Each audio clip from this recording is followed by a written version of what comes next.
Merci pour l'accueil et merci pour la liberté que vous me donnez de pouvoir apporter le message ce matin dans cette assemblée où nous avons eu la joie de servir pendant, comme ça a été dit, de nombreuses années. Quel bonheur de nous retrouver ici avec les quelques connaissances qui sont de cette période ancienne du siècle dernier, et puis surtout de découvrir les nouvelles personnes, de voir que l'œuvre de Dieu grandit, se développe, à lui soit toute la gloire.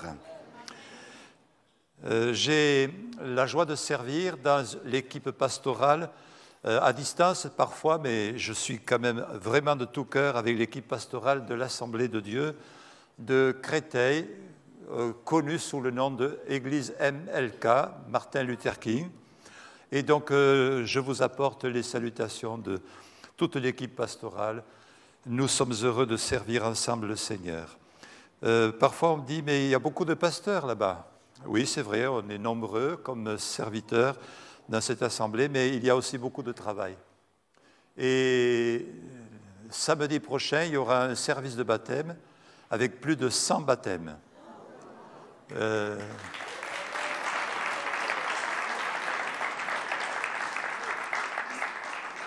Et c'est à peu près 5 à 6 services de baptême par an.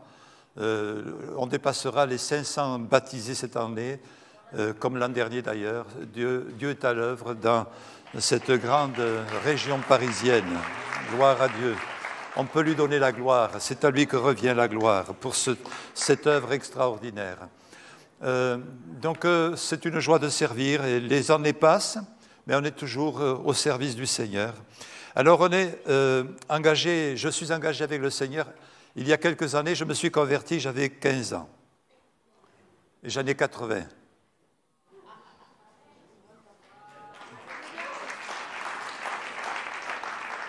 Donc c'était hier, quoi.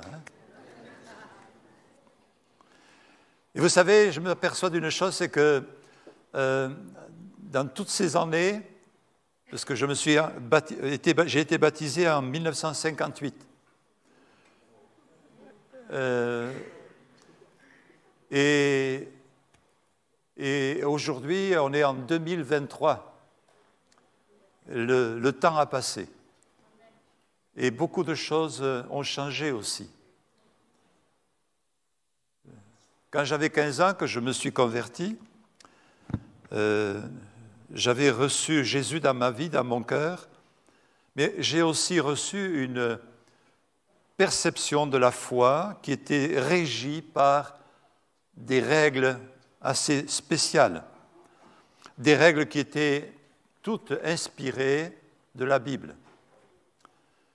Et l'une de ces règles, parce que ça touche, on en parlait avec ma sœur hier justement, une de ces règles, c'était que les femmes ne devaient pas porter de pantalon. C'était une règle. Hein. Et vous savez pourquoi? Parce que dans la Bible, il est écrit qu'il ne faut pas qu'une femme porte des habits d'homme et qu'un homme porte des habits de femme. C'est écrit dans l'Ancien Testament. Et bien sûr, on prenait ce verset à la lettre. Et donc, on considérait qu'il fallait absolument que les vêtements soient différents pour l'homme et la femme.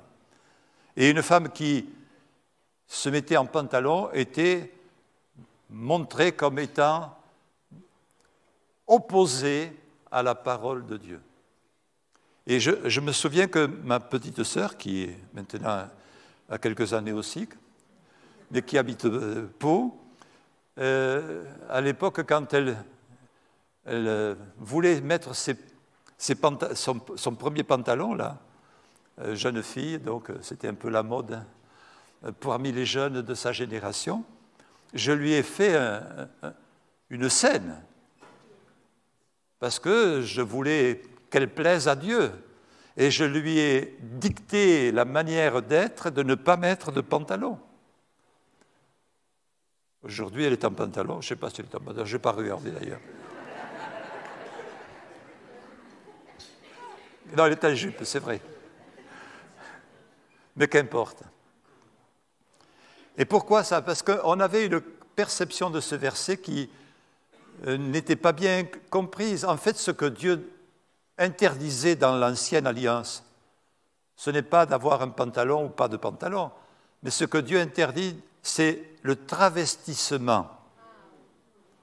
Le travestissement, c'est-à-dire ce que Dieu interdit, c'est que vouloir se faire passer pour ce qu'on n'est pas. Et on avait une compréhension de la Bible qui était simplement littérale. Et ça nous a enfermés dans une interprétation biblique très légaliste. Et on le faisait parce qu'on voulait plaire à Dieu, parce qu'on aime Dieu. Et donc on se laissait enfermer dans une clôture, dans une règle qui était comme une muraille dans laquelle on se laissait enfermer. Mais après, les choses ont évolué et on a été amené à réfléchir sur la réalité. Et on s'est aperçu que Jésus n'avait jamais eu de pantalon.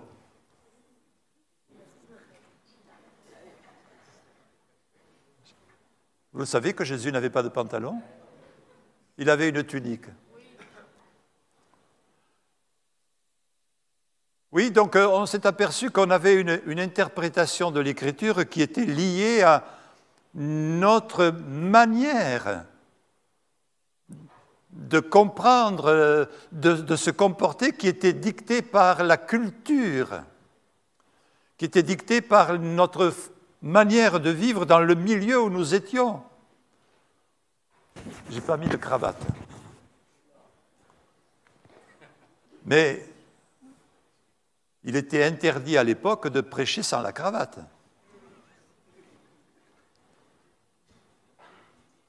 Comme si la cravate vous apportait l'onction. Mais je pense que vous le savez très bien, l'onction ne vient pas de la cravate. Mais l'onction, elle vient du Saint-Esprit qui vient agir dans nos cœurs et dans nos vies. Donc c'est pour dire qu'on avait des règles, qu'on avait des principes, qu'on avait des manières de penser et de faire qui étaient dictées par des cultures. Et parfois, ces cultures, elles ont le défaut de nous enfermer dans des manières d'être et de faire. Alors j'aimerais parler ce matin de murailles, de clôtures, de haies, dans lesquelles nous pouvons être enfermés. Et nous allons lire pour cela quelques textes de l'Écriture. Le premier texte que nous allons lire, qui va s'afficher, c'est dans la Genèse au chapitre 49 et au verset 22. Joseph est le rejeton d'un arbre fertile. Le rejeton d'un arbre fertile près d'une source. Les branches s'élèvent au-dessus de la muraille. Donc il est bien question ici de muraille. On va prendre un deuxième texte qui se trouve dans le livre des psaumes. Le psaume 80. On va lire quelques versets dans ce psaume 80. Le verset 2, « Prête l'oreille, berger d'Israël, toi qui conduis Joseph comme un troupeau, parais dans ta splendeur, toi qui es assis sur les chérubins. » Alors j'ai lu ce premier verset parce qu'il est fait mention de Joseph comme dans le verset précédent du livre de la Genèse. Et on va au verset 9. « Tu avais arraché de l'Égypte une vigne. Tu as chassé des nations et tu l'as plantée. Tu as fait place devant elle. Elle a jeté des racines et rempli la terre. Les montagnes étaient couvertes de son ombre et ses rameaux étaient comme les cèdres de Dieu. Elle étendait ses branches jusqu'à la mer et ses rejetons jusqu'au fleuve. Pourquoi as-tu rompu ces clôtures ?» Muraille, clôture. Pourquoi as-tu rompu ces clôtures? En sorte que tous les passants la dépouillent. Et on termine avec le verset 18. Que ta main soit sur l'homme de ta droite, sur le Fils de l'homme que tu t'es choisi. Amen. Est-ce que vous connaissez ce Fils de l'homme? Qui c'est? Jésus. Amen. Jésus. Dieu a été celui qui a choisi Jésus, qui a envoyé Jésus, qui nous a donné Jésus. Et il y a ici une prière prophétique qui est adressée par le psalmiste et qui demande que Dieu fasse lever cet homme de sa droite, ce Fils de l'homme choisi pour le salut de l'humanité. Mais une question est posée à Dieu par le psalmiste. Pourquoi as-tu rompu ces clôtures? Il y a dans ce passage aussi la notion de prospérité du peuple.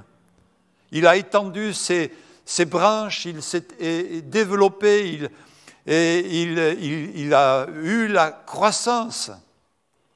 Mais à un moment donné, il est dit que Dieu a rompu ses clôtures et il a été livré à tous les peuples environnants. Les passants du peuple voisin l'ont dépouillé. On reviendra sur ce passage, mais on va lire un troisième texte. Dans l'évangile de Marc, c'est Jésus qui fait allusion à cette même pensée. Marc chapitre 12, verset 1er. Jésus se mit ensuite à leur parler en parabole. Un homme planta une vigne. Vous voyez encore la notion de vigne, d'arbre qui s'étend. Il la planta. Ça nous fait penser à ce peuple qui a été amené de l'Égypte. Dieu a planté. Il l'entoura d'une haie, d'une protection.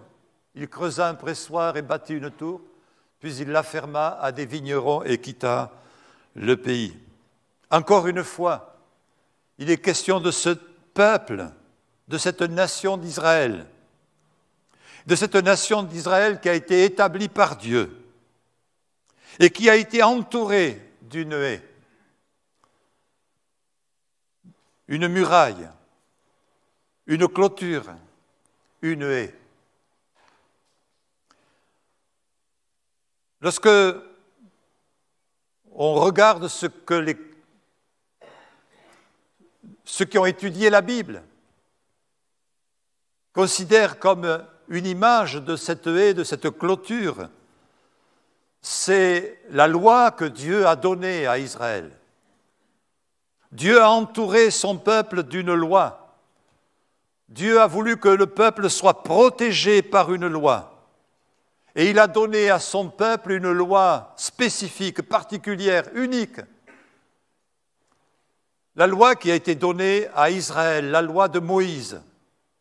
C'était une loi qui a été donnée au peuple pour le protéger. C'est une loi qui a été donnée au peuple pour qu'il devienne aussi une source de bénédiction pour les nations. Ce n'était pas une loi pour qu'il soit enfermé dans un bunker, mais c'était une loi pour qu'il soit béni et que sa bénédiction s'étende au-dessus de la muraille. Puisqu'il est dit de Joseph que les branches s'élèvent au-dessus de la muraille. Le plan de Dieu, ce n'était pas que la loi enferme le peuple, isole le peuple, réduise le peuple à un ghetto. Mais la volonté de Dieu, c'est que ce peuple ayant une loi puisse être préservé de ce qui est mauvais, de ce qui est impur, de ce qui est sale, de ce qui est souillé, pour que ce peuple, par la bénédiction de Dieu, devienne bénédiction pour les nations. Voilà le plan de Dieu. Dieu désirait que la loi soit une loi qui bénisse Israël. Dieu voulait que la loi soit une loi qui permette au peuple d'Israël de se garder dans la sainteté, de plaire à Dieu et de bénir par sa prospérité spirituelle, de bénir les nations. Mais malheureusement, nous le savons, l'idolâtrie est venue dans le peuple d'Israël. La loi n'a pas empêché. La loi n'a pas protégé. La loi n'a pas empêché le peuple de se laisser aller vers ses inclinations. La loi n'a pas empêché le peuple de se tourner vers les Baals, les dieux, les faux dieux, les Astartés, etc. Si vous lisez l'Ancien Testament, vous verrez combien de fois le peuple s'est égaré, s'est éloigné, alors qu'il avait été choisi par Dieu, il était dans la volonté de Dieu que ce peuple soit béni, qu'il soit la lumière des nations. Voici que le peuple s'est laissé envahir par toutes sortes de comportements qui déplaisaient à Dieu. Et lorsqu'on lit l'Ancien Testament, on voit toutes les fois où le peuple s'est dévoyé, s'est égaré, a choisi un mauvais chemin. Et alors, qu'est-ce qu'a fait Dieu? Bien, Dieu a dit, je vais livrer ce peuple. Je vais le livrer à ses ennemis. Combien de fois ils ont été envahis? Combien de fois ils ont été asservis? Combien de fois ils ont été captifs? Combien de fois ils ont été détruits même? Pourquoi as-tu rompu ces clôtures? Pourquoi as-tu rompu cette clôture qui le protégeait? Mais parce que finalement, cette clôture n'a pas empêché le mal de pénétrer à l'intérieur, et cette clôture a empêché finalement de voir la prospérité de Dieu vers les nations se manifester, s'étendre. Il y avait comme une muraille qui empêchait à la fois d'aller vers les nations comme cela a été le projet initial de Dieu, mais cette muraille n'a pas protégé le peuple, la loi n'a pas pu protéger le peuple. Je vais vous dire une chose qui est dans la Bible, c'est que la loi n'a pas le pouvoir de nous sauver. Vous pouvez le répéter, vous le redire, la loi n'a pas le pouvoir de me sauver. La loi n'a pas le pouvoir de te sauver. La loi n'a pas le pouvoir de te sanctifier. La loi n'a pas le pouvoir de faire de toi une personne nouvelle. La loi n'a pas le pouvoir de te protéger d'une manière absolue du péché. La loi n'a aucun pouvoir pour ce qui est de ta sanctification. Elle n'a pas ce pouvoir-là. La loi, elle n'a qu'un seul pouvoir, c'est celui de te montrer que tu es incapable de l'accomplir. Quelles que soient les lois religieuses, elles n'ont pas le pouvoir de nous protéger, elles n'ont pas le pouvoir de nous transformer. Elles peuvent nous aider à nous sentir meilleurs. Mais ce n'est pas la loi qui nous rend meilleurs. Le seul qui a le pouvoir de nous transformer par le Saint-Esprit, c'est le Seigneur. Le seul qui a le pouvoir de changer nos cœurs, c'est le Seigneur. Et celui qui est important, ce n'est pas ce qui est important, ce n'est pas ce que je fais, mais ce qui est important, c'est ce que Dieu fait dans ma vie. Ce qui est important, ce n'est pas ce que moi j'accomplis, les efforts que je fais, les œuvres que je fais, mais ce qui est important, c'est ce que le Saint-Esprit fait dans ma vie parce que je lui permets d'agir dans mon cœur, dans ma communion avec le Seigneur. Oui, Seigneur, ce dont j'ai besoin, ce n'est pas d'une loi que je ne serai pas capable d'accomplir jusqu'au bout du bout, mais ce dont j'ai besoin, c'est que ton esprit vienne agir à moi pour me changer, pour me transformer, pour me délivrer de ce qui est malsain, de ce qui est impur. Seigneur, c'est de ta grâce que j'ai besoin, c'est de ton esprit que j'ai besoin. Et voilà pourquoi, Jésus, sans moi, vous ne pouvez rien faire. Et j'ai besoin de Jésus. Et j'ai besoin de Jésus, et nous avons besoin de Jésus, et nous avons besoin du Saint-Esprit. Parce que lui seul a le pouvoir de nous transformer.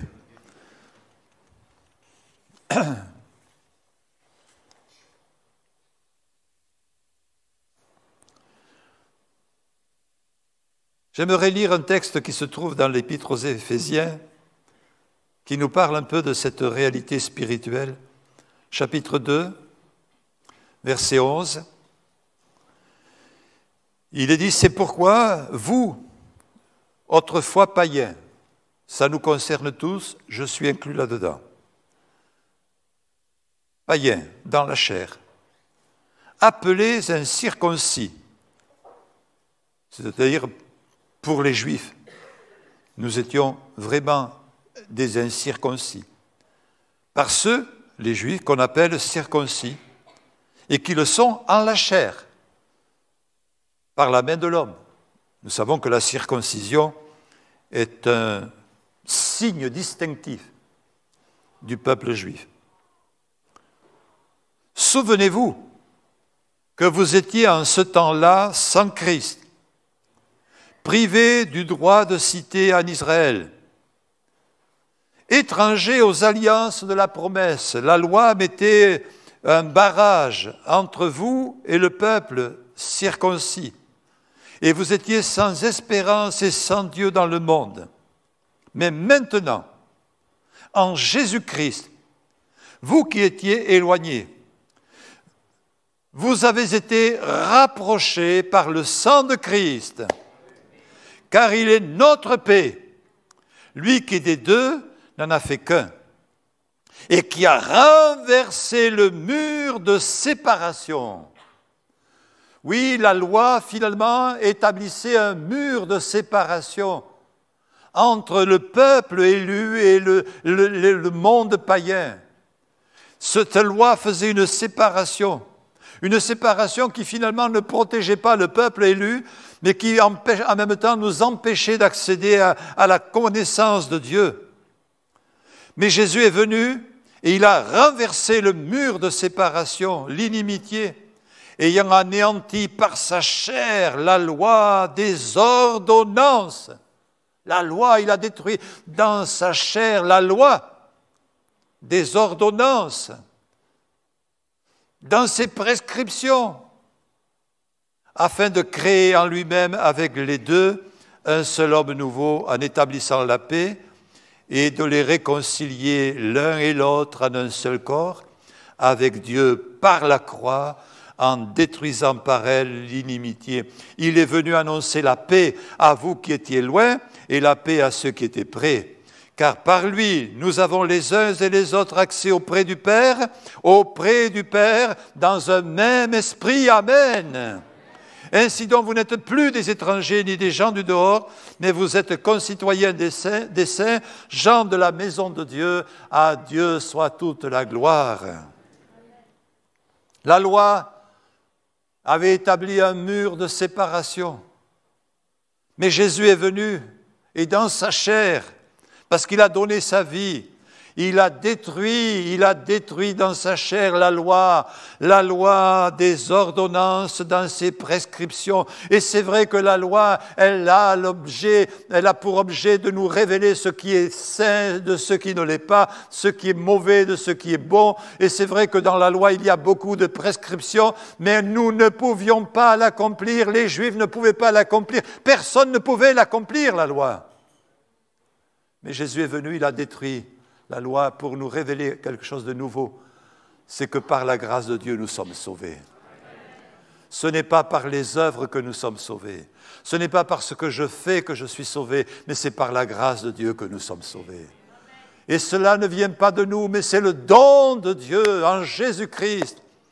Merci Seigneur pour cette grâce immense qui nous a permis ainsi d'accéder au salut et à la révélation de l'amour de Dieu, à la compréhension de l'amour de Dieu. Tu ne nous demandes pas d'être soumis à des règles et à des lois qui vont nous sauver, mais tu nous demandes d'accepter ta grâce simplement, parce que c'est ta grâce qui nous transforme. Ta grâce purifie, ta grâce sanctifie, ta grâce me libère, ta grâce me change. C'est par ta grâce que je suis sauvé, uniquement par la grâce que je suis transformé. Ce n'est pas parce que j'ai la cravate ou pas la cravate, le pantalon ou pas le pantalon que je suis changé, mais transformé, c'est parce que le Saint-Esprit vient dans ma vie, par la grâce de Dieu, me transformer et me libérer de ce qui est impur. Et l'impureté, elle ne vient pas d'un vêtement, mais l'impureté, elle vient de ce qui est dans notre cœur. Et voilà pourquoi nous avons besoin que Jésus vienne dans nos cœurs, pour nous transformer par sa grâce. Je voudrais vous raconter une histoire vraie qui s'est produite pendant la Deuxième Guerre mondiale. dans les années 40, 43, 44. On va faire un petit peu d'histoire. La guerre a éclaté en Europe, mais elle s'est étendue ensuite dans le monde. Et les Américains sont entrés dans la guerre parce qu'il y a eu une attaque sur un de leurs ports en Océanie, dans l'océan Pacifique, Pearl Harbor. Et les Japonais ont attaqué la base américaine. Et alors les Américains sont entrés dans cette guerre mondiale. Et les Japonais ont fait de nombreux prisonniers. Et parmi les Américains, il y a eu 2 amis qui étaient des Américains, des GIs, qui avaient été incorporés pour entrer dans la guerre et qui ont été faits prisonniers par les Japonais. Et ils se sont retrouvés dans un camp de concentration. Mais ils n'étaient pas ensemble. Ils ont été séparés. Parce que l'un de ces prisonniers, je vais l'appeler John, parce que c'est très américain, John. Et l'autre, Peter, voilà. Je ne connais pas exactement leur nom, je ne l'ai pas retenu, mais je vous donne 2 prénoms comme ça. Alors on va dire que John, lui, dès qu'il a été fait prisonnier, il est tombé gravement malade. Et il s'est retrouvé dans un camp isolé. Parce que ceux qui étaient vraiment malades, gravement malades, on les mettait dans un camp pour les isoler, pour pas qu'ils contaminent les autres qui pouvaient encore travailler. Parce que les prisonniers, ils étaient obligés de faire des travaux forcés. Mais ceux qui étaient malades, incapables de se tenir debout, on les avait mis dans ce camp, et ce camp s'appelait le camp 0. 0 comme 0 espoir. 0 comme 0 avenir. 0 parce que c'était le camp de la mort. Ceux qui entraient dans ce camp n'en ressortaient pas. Tellement ils étaient malades, c'était la déchéance qui les gagnait, qui les détruisait petit à petit. Mais l'autre donc John était dans ce camp de la mort, et Peter, lui, il était en bonne santé, et donc il était dans le travail forcé. Et un jour, il a appris que son ami avait été dans ce camp de la mort. Ça circulait, il y avait des bruits comme ça, et donc il a appris que son ami était dans le camp de la mort. Et il savait très bien que ceux qui étaient dans le camp de la mort étaient destinés à mourir parce qu'il n'y avait aucun soin. Il n'y avait aucun moyen de leur venir en aide. Ils étaient condamnés à mourir. Alors il s'est dit, il faudrait que je voie mon ami avant qu'il ne meure. Et il a trouvé le moyen de demander à un de ses geôliers d'aller visiter son ami, et une grâce lui a été accordée. C'est beau, la grâce.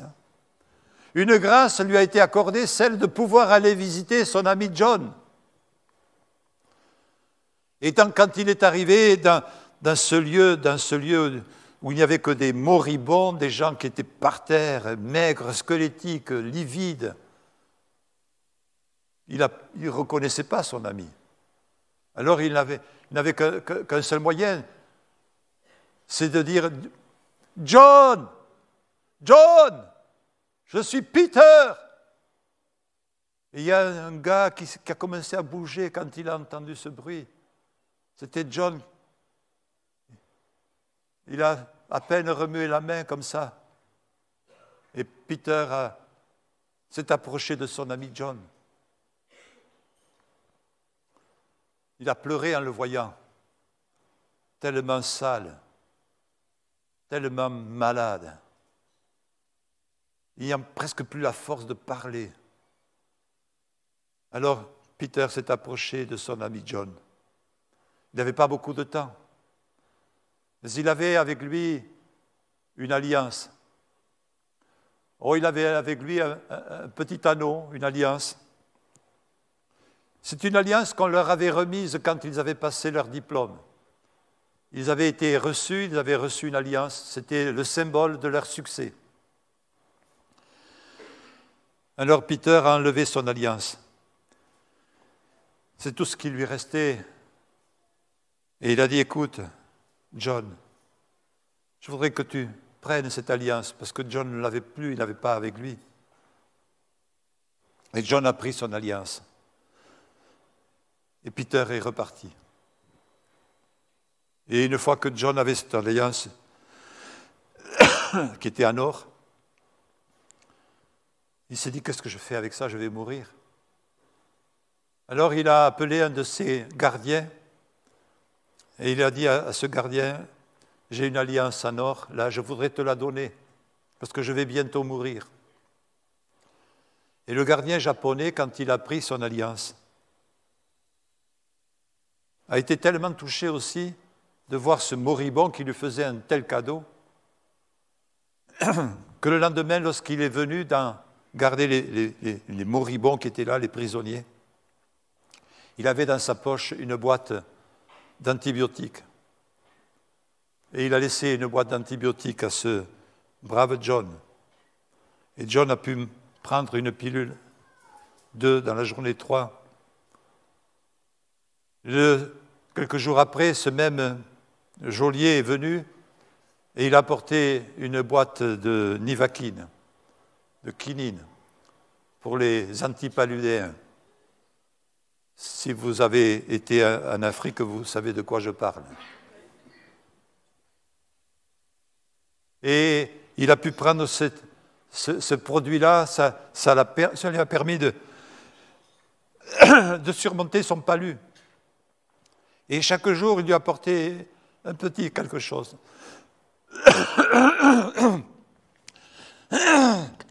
Pardon, ça c'est l'âge.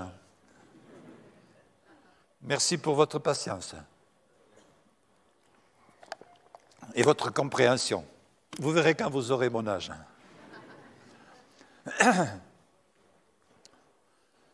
Et donc, miraculeusement, parce qu'il était soigné, eh bien, les forces lui sont revenues. Et il a pu récupérer de la force. Et quand le geôlier, au bout d'un certain temps, a vu que cet homme se tenait debout, qu'il était vigoureux, il a dit, mais il faut le sortir du camp 0.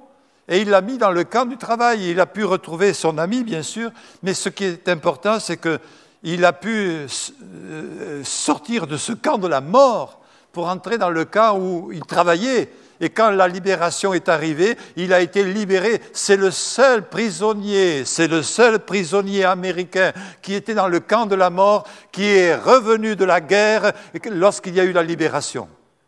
Pourquoi? Parce qu'il y a quelqu'un qui est allé derrière la clôture pour lui apporter un anneau. Et vous savez, cette histoire me fait penser à un autre récit de la Bible, à une autre histoire de la Bible, celle que la Bible appelle l'histoire du fils prodigue. J'aimerais la revisiter rapidement, cette histoire, dans l'évangile de Luc, au chapitre 15, où il est dit que tous les publicains... Alors, je vais traduire, parce que publicain, ça ne dit pas grand-chose aujourd'hui. Tous les collaborateurs, ceux qui collaboraient avec les Romains, qui étaient les envahisseurs, tous ces collaborateurs, tous les gens de mauvaise vie, les prostituées, les mafieux, les proxénètes,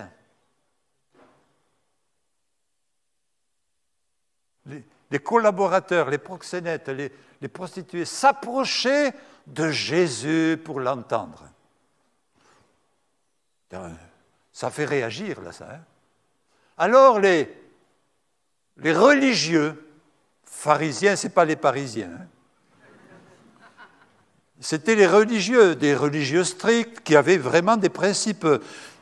Attention, c'était des gens sérieux, les pharisiens. Ils craignaient Dieu, ils voulaient plaire à Dieu, ils observaient la loi, ils pesaient le moindre gramme de plantes qu'ils cultivaient dans leur jardin pour donner la dîme du cumin, la dîme de la menthe. Et ils cultivaient ces plantes, et il fallait donner la dîme. Oh, ils étaient scrupuleux. C'était des religieux. Alors peut-être aujourd'hui on pourrait dire les pasteurs, les théologiens. Ceux qui étudiaient la Bible, les scribes, qui connaissaient la lettre, qui connaissaient la loi. Quand ils ont vu que Jésus était entouré par cette belle assistance de collaborateurs, de prostituées, de gens de mauvaise vie, de mafieux, ils se sont offusqués. Cet homme accueille des gens de mauvaise vie et il mange avec eux. Oh là là, scandale!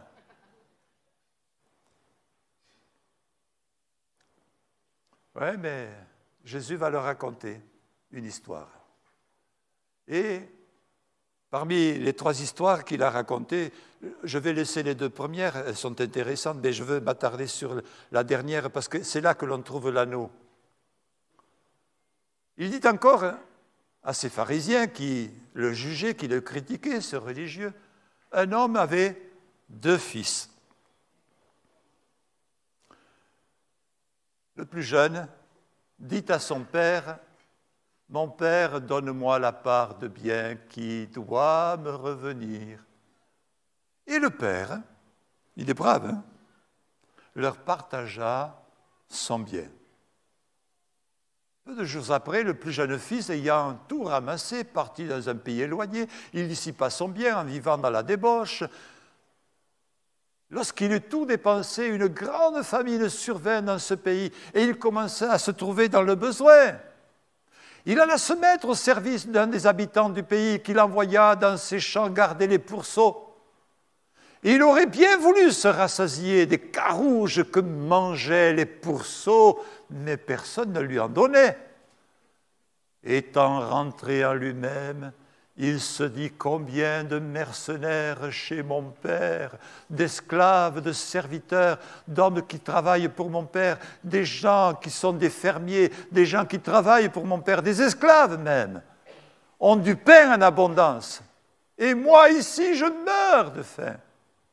Alors je me lèverai, j'irai vers mon père et je lui dirai, mon père, j'ai péché contre le ciel et contre toi, je ne suis plus digne d'être appelé, souvenez-vous de ça, je ne suis plus digne d'être appelé ton fils, traite-moi comme l'un de tes esclaves, de tes serviteurs. Il se leva et il alla vers son père comme il était encore loin. Son père le vit et fut ému de compassion, il courut se jeter à son cou et il le baisa. Le fils lui dit, mon père, j'ai péché contre le ciel et contre toi, je ne suis plus digne d'être appelé ton fils. Mais le père dit à ses serviteurs, apportez vite la plus belle robe et l'en revêtez. Mettez-lui un anneau au doigt et des souliers aux pieds. Amen. Amenez le veau gras et tuez-le et mangeons et réjouissons-nous, faisons la fête. Amen. Vous savez que Dieu aime qu'on fasse la fête? Ah, ben oui, faites la fête, hein, pour louer le Seigneur. Amen. Amen. Ça aussi, c'était interdit d'applaudir dans les assemblées à l'époque. Hein. Mais c'est bien d'applaudir le Seigneur, de faire la fête pour le Seigneur, de danser pour le Seigneur, de louer pour le Seigneur, de lui donner la gloire et l'honneur. Il en est digne. Ah oui, faisons la fête, amen. Car mon fils que voici était mort, il est revenu à la vie, il était perdu et il est retrouvé. Ils commencèrent à se réjouir. Or, ce n'est pas la joie pour tout le monde. Hein. Le fils aîné était dans les champs. Lorsqu'il revint, il approcha de la maison, il entendit de la musique et des danses. Oh! Ah. Il appela un de ses serviteurs et il demanda ce que c'était. Des danses dans la maison de mon père. Ben, ce serviteur lui dit, ton frère est de retour. Et parce que ton père l'a retrouvé en bonne santé, il a tué le veau gras. Il se mit en colère et il ne voulut pas entrer. Son père sortit et le pria d'entrer. Mais il répondit à son père, « Voici, il y a tant d'années que je te sers, sans avoir jamais transgressé tes ordres, et jamais tu ne m'as donné un chevreau pour que je me réjouisse avec mes amis. » Et quand ton fils, c'est pas mon frère, hein, ton fils. Des fois, vous savez, il y a des couples qui sont comme ça, là. Hein. Le mari et la femme, ils sont fâchés. Ton fils, c'est leur fils à tous les deux, mais enfin bon. Mais c'est un peu pareil, quoi, là. Hein. Ton fils est arrivé, celui qui a mangé ton bien avec des prostituées. C'est pour lui que tu as tué le veau gras. Mon enfant, dit le père, tu es toujours avec moi. Et tout ce que j'ai est à toi. Mais il fallait bien s'égayer et se réjouir, parce que ton frère que voici était mort, et qu'il est revenu à la vie, parce qu'il était perdu et qu'il est retrouvé. Amen. Amen. Oh, merci Seigneur, parce que tu es celui qui est venu vers nous pour nous donner le signe d'une alliance nouvelle. L'alliance qui n'est pas basée sur le mérite de nos œuvres, mais l'alliance qui est basée sur la croix par le sacrifice de Jésus-Christ. L'ancienne alliance, c'était une alliance qui mettait en avant la loi et les ordonnances, mais la nouvelle alliance, c'est une nouvelle alliance qui nous établit enfants de Dieu, non pas par nos mérites, mais qui nous établit enfants de Dieu par la grâce qui est en Jésus-Christ. L'ancienne alliance, elle était annoncée, l'ancienne alliance annonçait la nouvelle alliance, mais la nouvelle alliance, elle a été accomplie en Jésus-Christ, notre Sauveur.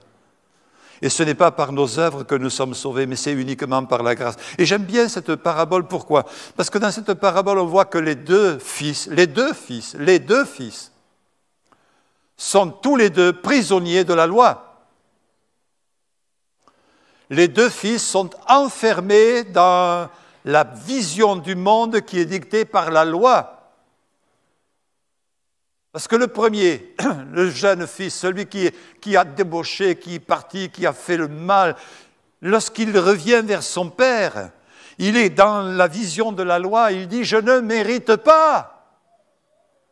La loi, elle dit « tu ne peux pas mériter ». La loi, elle dit « tu es impur ». La loi dit « tu es condamné ». La loi dit que tu es mauvais. Et il est convaincu de cela. Et il dit à son père, « Papa, je ne mérite pas que tu m'appelles ton fils. Traite-moi comme l'un de tes serviteurs. » Mais le père le prend dans ses bras et il le traite comme son fils. Il le rétablit dans sa position de fils. Il lui donne l'alliance qu'il établit dans cette position de fils, parce qu'en réalité, ce n'est pas par les œuvres que je suis juste devant Dieu, mais c'est par la grâce de Dieu. Et ce pauvre garçon qui était prisonnier de la loi parce qu'il pensait qu'il devait mériter, il était complètement dans l'obscurité. Il avait besoin de comprendre que son père l'aimait, non pas parce qu'il le méritait ou qu'il ne le méritait pas, mais il l'aimait parce que c'était son fils. Et Dieu nous aime parce que c'est lui qui nous a créés. Je suis enfant de Dieu, amen. Et sa grâce envers moi est une grâce immense. Et c'est par sa grâce que je suis sauvé. Et c'est par sa grâce que je suis racheté. Mais le deuxième, le religieux, le sérieux, il est aussi enfermé dans la loi. Pour lui, il pensait qu'il méritait. Et vous savez, le problème de tous les deux, c'est que finalement, la loi les avait enfermés. L'un pensait qu'il ne méritait pas à cause de la loi, et l'autre pensait qu'il méritait à cause de la loi.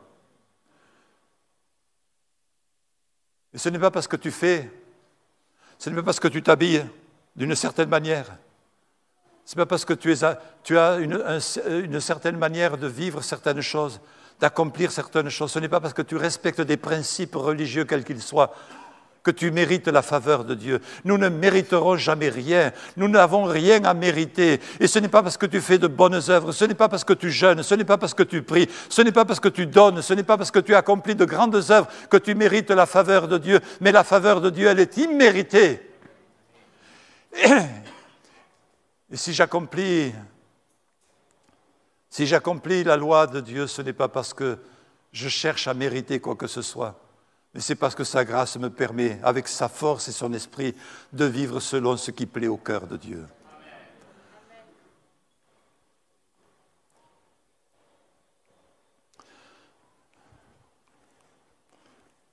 Il y a des milliers de jeunes prisonniers derrière des murs de prison. Il y a des milliers d'hommes et de femmes qui sont dans le camp de la mort. Il y a des milliers d'hommes et de femmes qui ont besoin qu'on leur fasse connaître la nouvelle alliance qui est en Jésus-Christ. Qu'on vienne leur apporter l'alliance, cette nouvelle alliance, et leur dire, avec cette nouvelle alliance, accroche-toi, tu peux sortir du camp de la mort et entrer dans la vie abondante avec le Seigneur. Oui, Dieu attend que nous, qui avons reçu cette grâce, nous allions vers ceux qui en ont besoin et qui ne l'ont pas connu. Ces gens-là n'ont pas besoin de commentaires bibliques, de connaissances bibliques approfondies, mais ils ont surtout besoin de la révélation de l'amour de Dieu manifesté en Jésus-Christ. Ils ont besoin qu'on leur dise qu'il y a en Dieu une nouvelle alliance et que cette nouvelle alliance, elle est capable de sauver, de libérer, de restaurer leur vie. Comme Dieu a renversé la clôture de séparation, il est important que nous aussi nous fassions ce qu'il a fait, que nous renversions les murailles de séparation qui nous éloignent les uns des autres. Parce que vous savez, ce que font les lois, ce que font les ordonnances, ce que font les règles, les règlements, c'est que ça nous sépare les uns des autres. Ça nous éloigne les uns des autres. Ah, ben dans cette église, on fait comme ça me plaît. Dans cette église, on loue en levant les mains, ça me plaît. D'autres, non. Ah non, surtout pas. Moi, j'aime bien qu'on chante comme ça, sérieux. Et alors, ça nous sépare. Mes frères et sœurs, ce n'est pas parce que nous ne faisons pas d'une manière ou d'une autre que nous devons être séparés. C'est parce que le sang de Jésus nous a lavés de nos péchés que nous sommes frères et sœurs en Jésus-Christ. Et c'est important que nous ne laissions pas les règles et les règlements nous séparer les uns des autres. Il y avait une clôture de séparation entre les Juifs et les Samaritains. Il y avait une clôture de séparation entre les Juifs et les Samaritains. Mais Jésus a renversé cette clôture de séparation. Il s'est arrêté auprès du puits de Sichar et là, il y avait une femme samaritaine. Et non seulement c'était une samaritaine, mais en plus c'était une femme qui avait certainement eu une vie tout à fait scabreuse. Elle avait eu 5 maris, je ne peux pas savoir dans quelles conditions, mais elle vivait avec un homme qui n'était pas son mari. Et Jésus va parler à cette femme, il va s'adresser à cette femme, il va lui révéler la grâce, le salut dont elle a besoin. Et elle va connaître la vérité qui est en Jésus. Et cette séparation qui existait entre les Juifs et les Samaritains, Jésus a franchi la muraille. Jésus est allé vers la Samaritaine et elle a ouvert son cœur à la grâce de Dieu.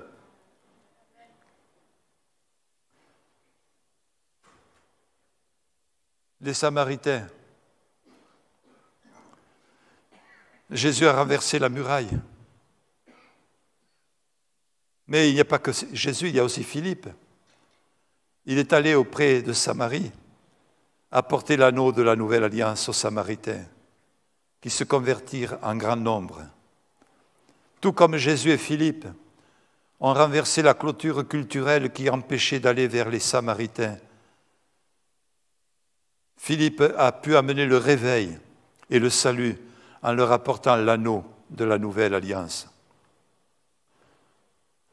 Il y a autour de nous des juifs, des non-juifs, des témoins de Jéhovah, des athées, des bouddhistes, le chrétien d'à côté, l'agnostique, le migrant. Tous ceux que peut-être tu considères comme étant de l'autre côté de la clôture.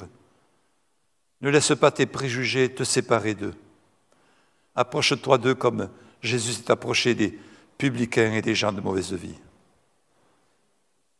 Et ils avaient besoin d'entendre la parole de Jésus parce que Jésus leur parlait de la grâce de Dieu.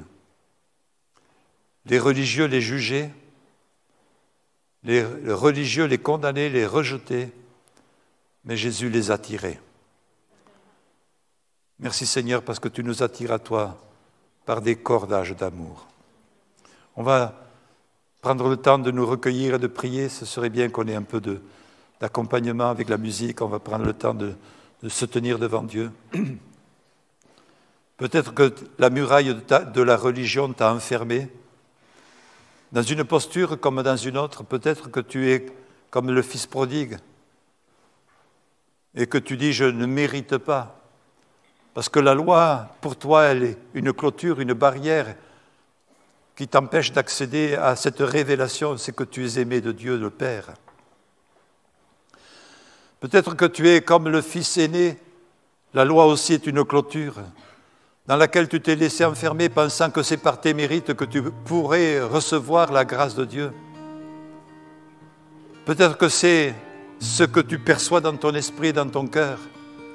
Et la loi qui a été donnée pour que Dieu puisse agir dans le monde, elle est devenue finalement une clôture dans laquelle nous pouvons nous laisser enfermer en cherchant à mériter la faveur de Dieu, en pensant que nous devons la mériter, que nous ne pouvons pas faire autrement que de la mériter.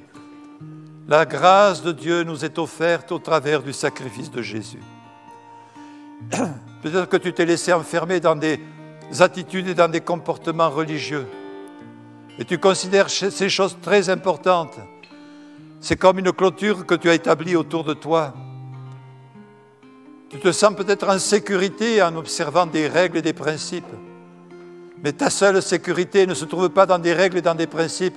Ta seule sécurité se trouve en Jésus-Christ. Il n'y a de sécurité qu'en lui. Il n'y a de vie qu'en Jésus. Il n'y a de grâce qu'en Jésus. Il n'y a de pardon qu'en Jésus. Et ce ne sont pas des règles et des principes qui vont te protéger, mais celui qui a le pouvoir de te protéger de ce qui est impur et de ce qui est souillé, c'est le Saint-Esprit qui va venir habiter en toi si tu reçois Jésus comme ton sauveur personnel. Ne cherche pas à mériter la faveur de Dieu, mais reçois la grâce de Dieu.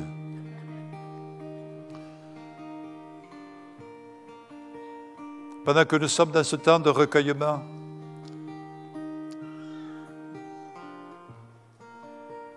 je voudrais que chacun, intérieurement, se positionne devant le Seigneur. Je ne vais pas vous demander de vous lever ni de lever la main, mais je vous demanderai à l'intérieur de vous-même de dire, est-ce que je suis prisonnier finalement de principes, de règles et de règlements? Est-ce que je suis libre en Jésus-Christ? Est-ce que je suis libre en Jésus-Christ pour le louer et le célébrer de tout mon cœur? Est-ce que je suis libre en Jésus-Christ pour me réjouir dans sa présence? Est-ce que je suis libre en Jésus-Christ pour aller vers ceux qui sont dans le camp de la mort, pour toucher les impurs, pour apporter à ceux qui sont dans la déchéance et dans le péché, dans la misère et dans la détresse, non pas la condamnation, mais l'alliance de la nouvelle, le symbole de la nouvelle alliance, Jésus-Christ qui s'est donné pour nous. Je ne veux pas me laisser enfermer dans un bunker religieux dans lequel je me sens en sécurité, mais je veux aller vers ceux qui ne connaissent pas la grâce de Dieu. Je veux me tourner vers les prostituées, vers les gens de mauvaise vie. Je ne veux pas les juger ni les condamner, mais je veux les aimer comme Jésus nous aime à chacun. Je veux leur apporter la révélation de l'alliance que Dieu a établie envers les hommes en Jésus-Christ. Je veux leur dire, comme Jésus l'a dit à la Samaritaine, que le salut était pour elle, le salut est aussi pour eux. Seigneur, je ne veux pas me laisser isoler dans mon bunker, dans mon église, mais je veux être aussi un de tes messagers qui osent aller dans le camp de la mort, qui osent apporter une alliance à ceux qui en ont besoin. Seigneur, je ne veux pas être un religieux, mais je veux être un homme et une femme remplis du Saint-Esprit.